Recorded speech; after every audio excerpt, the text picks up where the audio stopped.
my name is Sela Mursyada.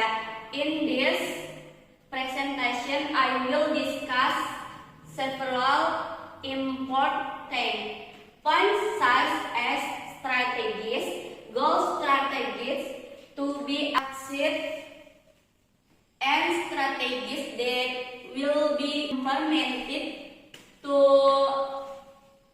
achieve these goals. I hope this presentation can provide a clear picture of the company direction and goals for the next year, and motivate us all the work together to achieve mutual success.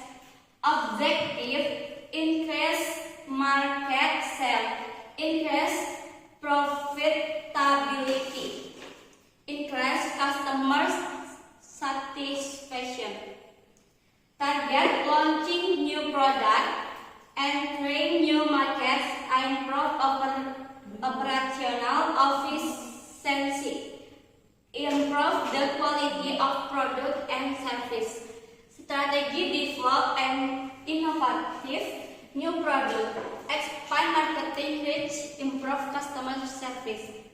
First of all, there's something I want to ask. If not, I will provide a conclusion.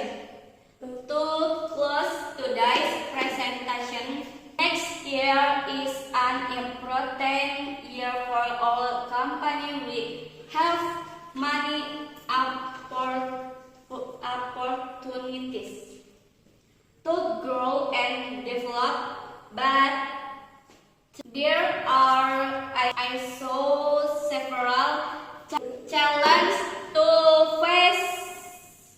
The key is to work together diligently and intelligently